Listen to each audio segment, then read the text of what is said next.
welcome to ElevatePod, where we elevate your mindset, inspire your spirit, and ignite your leadership journey. This podcast is brought to you by Elevate Leadership Services. My name is Pearl. And I'm Chiwechungu. We are the co-founders of Elevate Leadership Services and the hosts of ElevatePod. The ElevatePod is dedicated to inspiring and empowering listeners, focusing on minorities and immigrants by offering tools, resources, and pathways to foster personal and professional development. Wonderful, pal, for sure.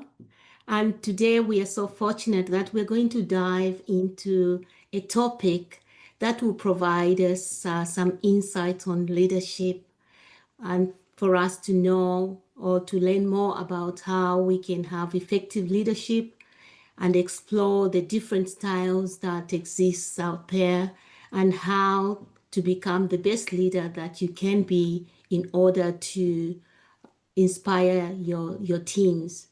We are also going to unpack the fascinating topics of leadership and leadership style and what defines a good leader, a leader that can influence and inspire others. And we are honored today to have Juanita DeSouza Huletey to share the insights on this critical topic. Juanita DeSouza Huletey is the founder and CEO of Dynamic Solutions International Inc., abbreviated as DSI.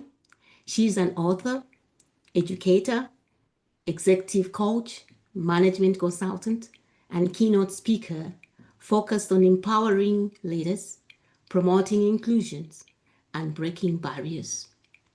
With over 25 years of experience in enterprise IT, project management, and leadership development, her career began as an intern at IBM Canada and has included roles such as division head of IT at the Winnipeg Police Service.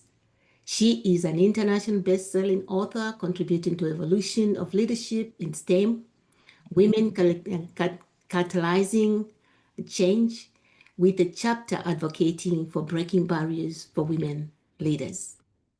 Juanita serves on multiple boards, including the University of Manitoba, Red River College Polytechnic, and Women in Cybersecurity Western Canada. She leads various advisory committees, and she's the founder of the Canadian Immigrant Professional Alliance, CIPA, supporting immigrant professions. A passionate advocate for marginalized communities and women in STEM, she mentors, delivers workshops, and speaks on equity, diversity, and inclusion. Residing in Winnipeg with her family, she embodies resilience and impact, committed to empowering and transforming lives. Among the many roles she has, she highly values the position of a wife and a mother to 3 wonderful, handsome adult sons. Juanita, do you have anything you'd like to add in a minute before Pearl? Oh, I think we have a full packed day, and I'm being interviewed on something that's so passionate for me, and it's thanks for the invite and a warm welcome, and I'm really honored to be on your podcast to share my story and navigating leadership as a Black woman, as a mother, and as an immigrant in a new land, and especially in a male-dominated field like the IT, and policing, and what we can do as individuals, as change leaders, right? Because we are the change. I always talk about that. So this podcast will help people to listen to each individual story and pick something from there. And that's why it's important. We can't wait to be handed something. We are the change. And the two of you have found something, which is a passion. And that's also going to open a lot of doors for others. So thank you for doing this. And thank you for having me. Welcome. Thank you. Thank you so much for joining us today. I've been looking forward to this session. I'm excited it's finally here. Can't wait to hear what you have to say about this wonderful topic that you're so passionate about. And I'm just so happy to hear what you have been about in this space. So today we're talking about leadership and leadership styles. So let's go to the basics. What exactly is leadership? In a few words, it's the Yeah. core, it's leadership, the ability to guide, the ability to influence and inspire others towards achieving common goals, right? It's not just about holding a position of authority, but it's about inspiring trust, demonstrating integrity, and also motivating your team to succeed. Leadership can be exhibited in many forms, from CEOs who are steering corporations to teachers inspiring students, and also to community leaders who are trying to make a difference.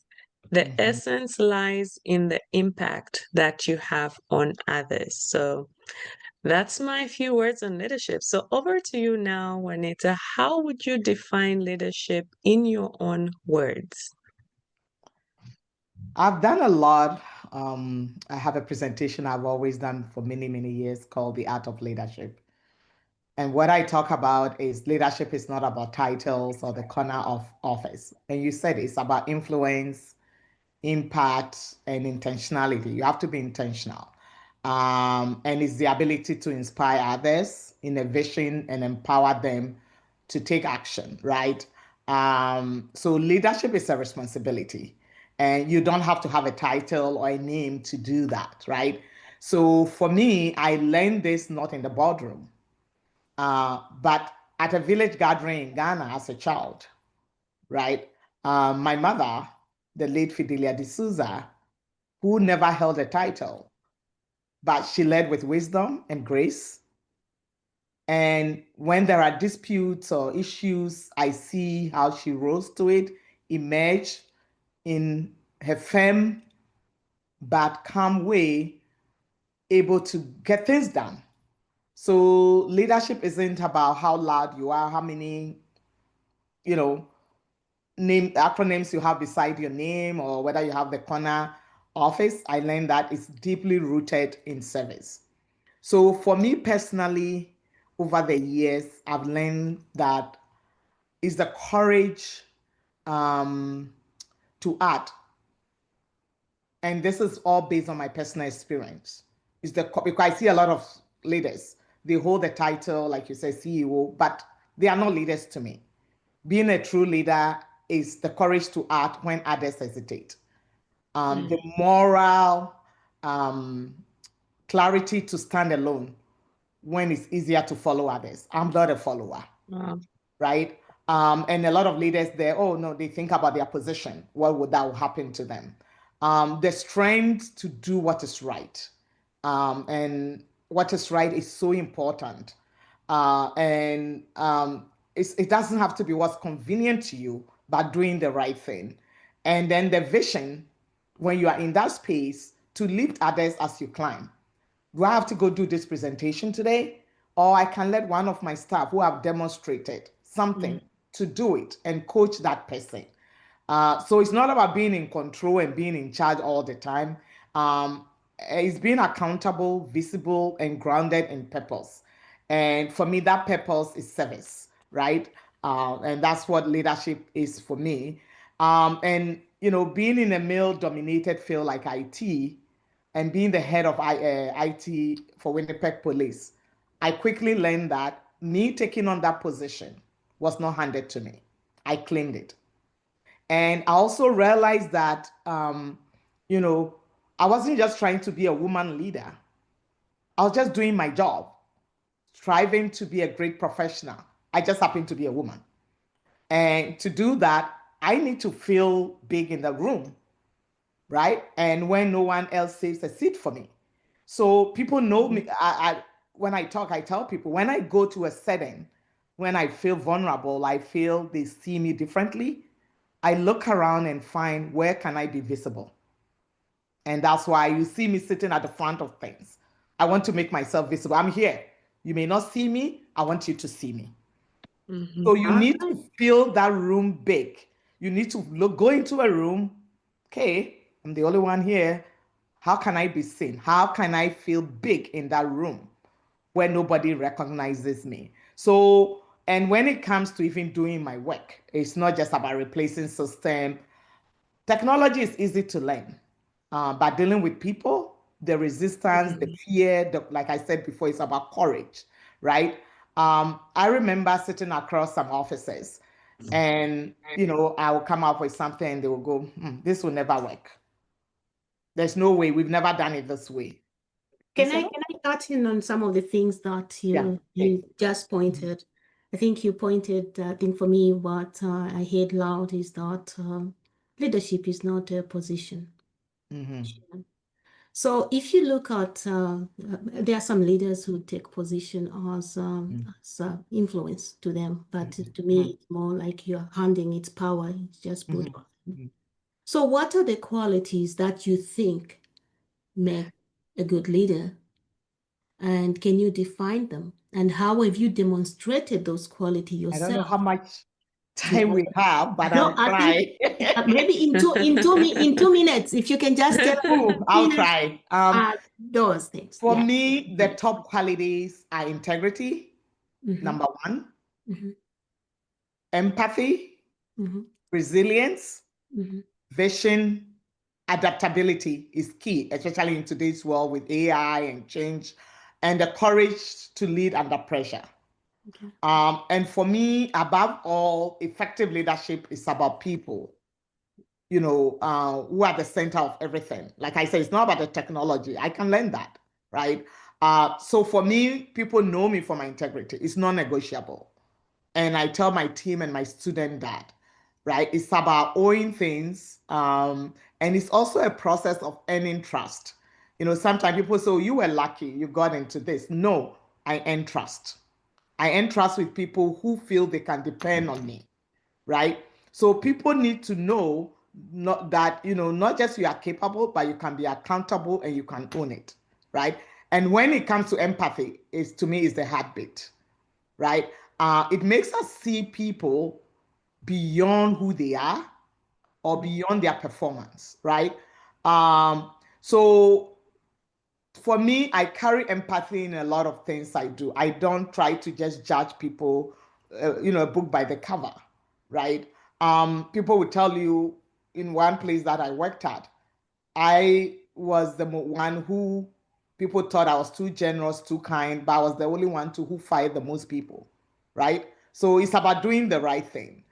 So empathy is a moment where you have to look at the culture, the vulnerability. Founding SIPA for me was a strategy, right? And the other big one for me is resilience, which I've learned from my mom. And if you don't have resilience and you are putting in all the energy, you feel like, oh my God, what am I doing this for? And again, I don't have a lot of time to go into my stories, but when we keep going and going and people are, is not doing anything or saying anything, or we feel worthless, the thing that, sustain us is resilience, right? For me, is the thread of every chapter of my story. Is defining the spirit of Juanita 2.0. And you saw that yesterday when we went to that ball. Yes. Right? I'm not going to go there. I think I'll let Pearl ask the next question because I think. Well, let me just finish about resilience. So for me, as a Black woman, a mother and an immigrant, I come with a lot of intersectionality. And I'm in a male-dominated field. I'm in a policing environment. And I'm a civilian, right? I have to walk boardrooms where I'm judged before I can even speak, or even on a podium, So for me, I feel I always have to do things as twice prepared, like before anybody else, right? So by resilience gets me grounded. That my eye is on there. I'm not going to let anybody, shut me down or anything. I have to do so. It doesn't stop. I don't just stop. I keep going. Yeah. Thank you So for what has gotten you to that stage, to such a mindset? You've shared very profound things about leadership and in the spaces that you have been. And I'm curious to know who has inspired you. Can you share an example of someone who has inspired you with their leadership? A couple of people come to mind, but I'm going to stay with my family, my parents. They were not CEOs. They didn't have the biggest titles you can even think of, but they led with strength, service, and values and integrity. Our home was always open. They didn't seek title, they lived out with impact. So, and I saw that when they passed, especially my dad, we had over 3,000 people on the funeral. People seeing the poster, Mr. DeSouza did this for me. So I realized leadership is not about status. It's about the significance and lives that we touch. So if you're a leader and you can't uplift someone or you haven't touched anybody or had an impact, to me, that's not leadership, right? So it's having service for others without not knowing that, some people are looking at you or they are praising you. You are doing it for a reason.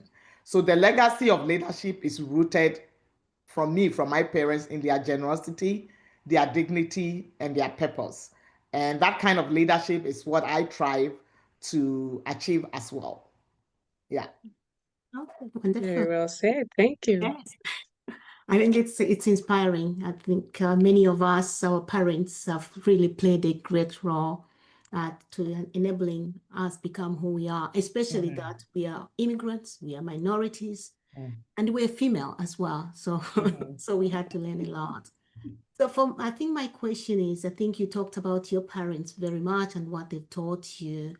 So what style did you admire in your mom or in your father? Or maybe what style do you commonly use in your leadership to really change lives or impact lives? I think as a leader, we all use all kinds of leadership style, but the ones that I would say I do more of is what I call the transformational leadership with a human touch, which is usually known as the, this servant strategist or leader, right? So I lead from both the head and the heart, right? I just don't do it follow instructions. No, I look at individuals. I make my decision based on individuals, not as people. So I bring more structure and heart, vision and accountability. So my approach is collaborative, culturally intentional, and very transformational. So when I was coaching, for example, my SIPA interns, they were all different. Whether I'm coaching them, I'm doing government work, or I start with one question: what is your why? Right? And once I understand that, then people commit to how. Right? So as a leader, as a servant leader, you need to know people. I remember one VP came, I was going around introducing my staff, and he said, "You know so much about each of your staff. My staff don't just come and work and go." Right? So I don't just look at projects, or deliverables. I look at the people and what they bring to the table and how I can uplift them. So I believe in what I also call distributed leadership. I don't need to be seen all the time. I don't have to be the one doing all the presentations, right? I have to sometimes step back and give others opportunity. So one guy who helped me put a PowerPoint presentation together, I remember we were at police and I was like, we were the only two left. I was like, "Kevin, you should present the first part of it tomorrow." You go, "Oh no." I was like, "Why not? I've never done anything." I said, "Okay, let's practice." We did. And he presented. Everybody was like, "Wow," because he's very quiet. And that guy, it changed him because he never knew he could do that. So mentorship, coaching is very important as part of servant, and it takes time. That's why a lot of leaders don't do it. But you have to have a purpose and be intentional about it, right? It's not just handing people tasks or schedule. Let them own it, and they'll make mistakes, right? And that's when you have the opportunity to coach them, right? So there are a lot of people who don't believe in themselves, but you have to believe in them and give them that opportunity. So that's what I mean by transformation, leadership with a touch of human, and your heart going into it. Yeah. Right. Very well said. You've said something that leads me to my next question. You've talked about how you know your staff, Mm-hmm. which is very nice to hear. So I've heard people say you can't lead everyone the same. Yes. I'm curious to know what you have to say about that. You've talked about knowing your staff, knowing your people, being concerned about them much more than tasks and other responsibilities. So the question is, how can understanding leadership styles benefit personal and professional relationships? Well, like I said, we all use all kinds. I've used all kinds of leadership style. And like you said correctly, we have to deal with everybody differently. So understanding leadership style to me is like learning a new language, right? It helps you speak to people where they are, not what you expect them to be. Mm. And that is by knowing who they are, that human touch. And that's how you also build trust. You're able to improve communication. It also diffuses conflict and also allow you to lead people, not just processes. So as a leader, you have to embody multiple styles and adapt them intentionally, right? Depending on the moment, the mission, and the makeup of the people. And I give example of my interns, for example. So for me, this is part of Juanita 2.0 leadership code. Knowing that passion, purpose, and impact to that I need to maximize people to understand and excel in what they do. And the same thing I do for SIPA, right? Bringing all these professionals together. So it's about being able to adapt, build trust, and be able to uplift others, right? And knowing that something that will work for someone may not. And even in my marriage, I see that daily. My husband is steady, reflective, more detail oriented. I'm more visionary, often 4 steps ahead of everybody. I can say that. But we've learned to appreciate each other's strength, right? And understand Right. who can do what. And I think the other big thing for me is being a mother of 3 boys have taught me a lot. If you read my book, you hear me talk about how motherhood taught me a lot, especially when it comes to how to deal with people, because each of my kids were very different. Very, very, very different, right? And then when I'm at work, I have to deal with different stakeholders, whether it's government, institutions or vendors. I realized that my success, people go, how did you do it? My success was because we build bridges. I respected what everybody brought, the leadership styles people brought with them, the lenses in which they see things, and how I value everyone's contribution. I always tell my staff, these hands are not the same, right? I had one staff that HR, we have to let him go. I said, no, there is something about this person that he brings that the others. I can't expect A to work at B. That's why I don't believe in this whole HR policy, sick time, sick that. For me, I've broken all the rules. I always break the rules because everybody is different, especially during COVID. When women have to attend to their kids for school, they are doing homeschool, then I'm asking them to show up at 9 and close at 4. Forget it. As long as the work is done, who cares when you start and when you close? And I personally, that's who I am. If you put me in a box, you fail me, right? So we have to look at how. But I have done some people like that where I was like, you have to show up at 9 and leave at 4 because that's how they need to be to be. And there are others that need that flexibility, right?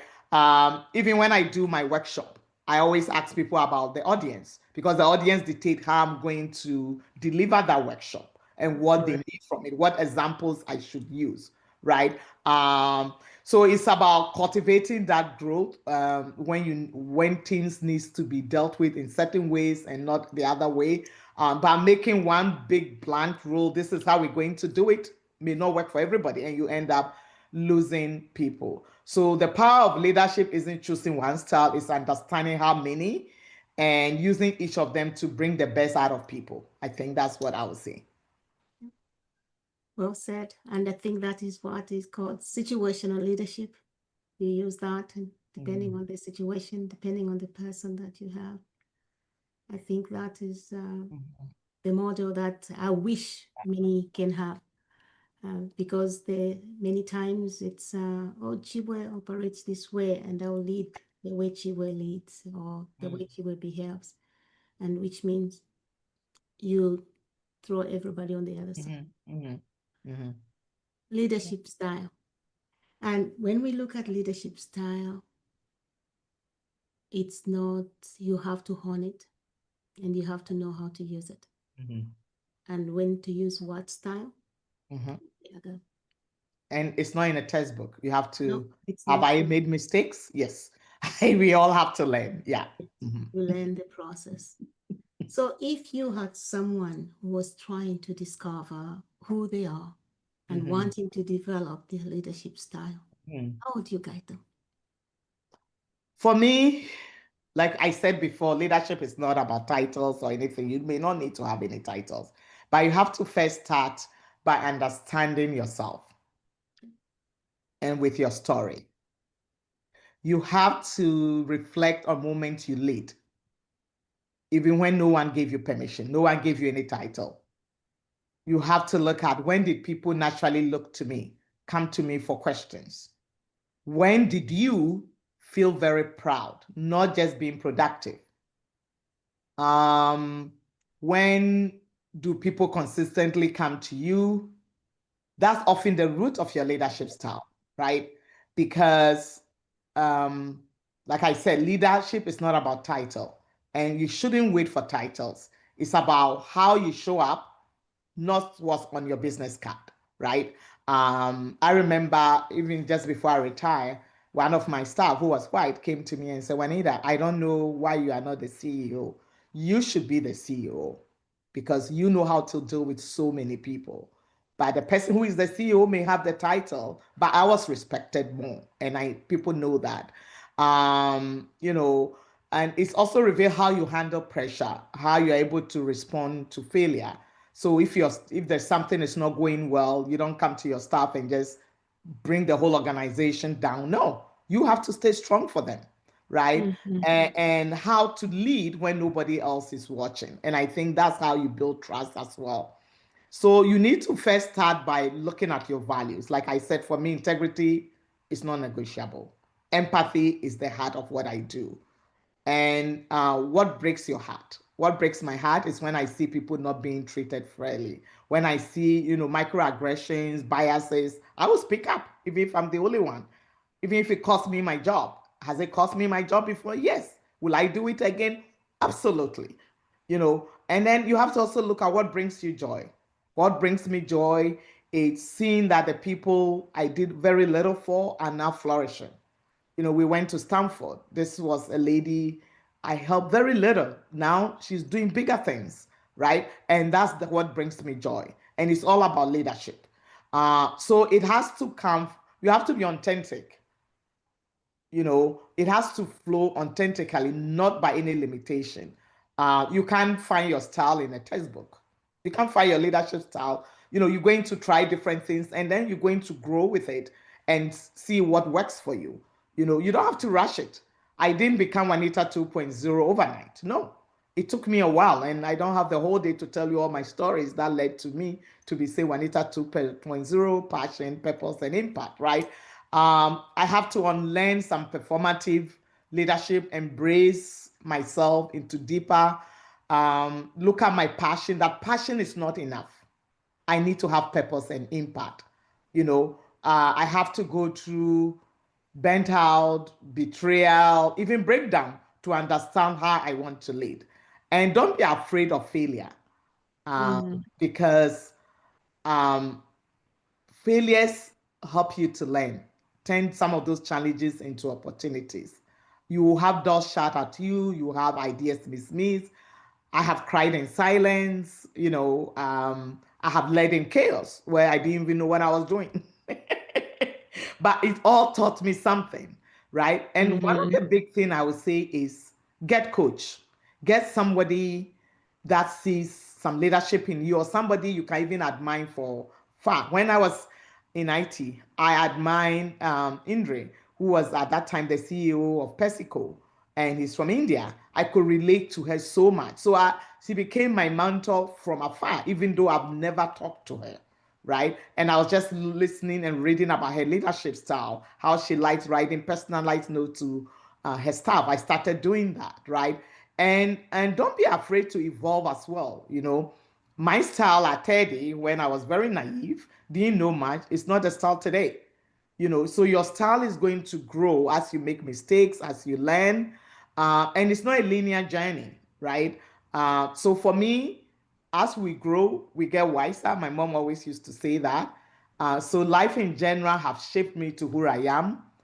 I would say motherhood softened me in a lot of ways because I used to be, uh, and then losing my parents, grief have deepened me into this whole passion, purpose, and impact, and purpose have redefined who I am. And again, the other thing is courage. I don't know everything, and I'll be the one to say I don't know anything, or I don't know, I've never done this before. You shouldn't pretend you know everything, because that would lead you on the wrong path as well. So, All right, thank you. We are almost, you can ask the last question because we're running out of time, and I think we could continue to do this. But Pearl, maybe you have the last question that you'd like to do before I we do. And then another question that was cooking before my last, we will save it for another. future episode because I okay. really want to hear about that 2.0. I want to hear more about that. And I think if there's anyone that's listening that can relate, they have so much that they've put out from this session. I mean, you're a woman in tech, immigrant, minority, leader in a male-dominated industry, and there you are. We'll dive deeper into that on another session, but I know you have dropped so many valid points that someone else can carry from today's session. So my last question, you mentioned that you are an author, co-author. What would you like the audience to know? Tell us just a little bit about that and how they can access your book. Well, this book is not just about me. Like I said, part of the introduction, I was a contributing author to the evolution of women in STEM. I joined forces with some powerful women leaders across Canada, the US, Australia, UK, France to share our stories, resilience, innovation, and transformation. Chapter 12, Beyond the Glass Ceiling, Navigating Leadership, is about women of color embracing challenges and transforming stereotype. And we did hit number one internationally. In my chapter, I talk about being the only woman or the only minority or mother in a room. I tell my stories of how I built bridges through IT innovation. And I also look at, leadership is not always loud, it's always intentional. So the book is my legacy. I wrote it for the girl in Ghana with bold dreams and no visible role models, the newcomer in Canada wondering where she belongs, and then even a seasoned professional asking herself what's next. So for me, that's what the book, and they can access it on Amazon. It's very cheap. We are not making money. Amazon, if you are in the US, is 78 cents, and in Canada, it's less than $2. I have another one coming soon. I don't want to talk about it. Maybe in the next month or two, you'll know. So, and again, this book came about because I had others who believed in me and thought I need to share my story. Yeah. Wow. Wow. Wonderful. Wonderful. I got my copy. Oh, I need mine. Yes, yes, yes. Yeah, buy the Kindle version. You don't need to buy the hard copy. Yeah. Yeah. Mhm. Yeah. No, Juanita, you've given us a lot of information, and you've given our audience, or the audience that we want to inspire, the audience that we want to hear the stories of many immigrant minority women, women who have made it, and how they have managed to stay in those positions through struggles, through resilience, through courage, through being who they are, and just embracing the person they are within those skins that they carry. So thank you so much for joining us, for enlightening our audience that need this information. So to you, our esteemed audience, I would like to challenge you today. Step into the leadership potential that you harbor within yourself. Recognize that leadership isn't just limited to title and position, as Juanita said. It is about changing your mindset. It is about you taking the actions, and it's about you willing to save other people. No matter where you are in your journey, you have the power to create the change, to inspire greatness, and to leave a lasting legacy in this world where you have been planted. So remember, the world needs authentic leaders like you, those who lead with integrity, with courage, and with compassion. You don't have to wait for tomorrow. Embrace your leadership today, because when you lead with purpose, you don't just change the life, you change the world. Just like Juanita talked about. Over Thank to you. you, pal. Very well said, Chiwe. We've heard very wonderful things about leadership today. Leadership from wonderful insights, inspiring insights from Juanita. Leadership has the power to transform, we have learned today, and it is a choice. And leadership leaves an imprint, a ripple effect that can change people's lives. Even a small act of help can change, transform someone's life. So today, I challenge you, if you're listening, to step into your power, to lead with courage, to lead with authenticity, and to never underestimate the influence that you hold, as we have heard today. The world is waiting for your unique leadership, your voice, your action, your example. As Juanita said, if you need to find a spot where people will see you, do it. Whatever you need to do to move into your leadership, do it. Remember this, the greatest leader is not necessarily the one who does the greatest things. He is the one that gets people to do the greatest things. I just love that. So your leadership has the potential to spark the greatness in others. So go forth and lead with purpose, because your impact is eternal. So thank you, everyone. Thank you so much for joining us. Thank you, Anita. Thank you, Chiwe. Thank you, everyone, for joining us on this journey to elevate and inspire. Until next time, lead with purpose and grow with passion. Thank you. Thank you. Thank you for having me.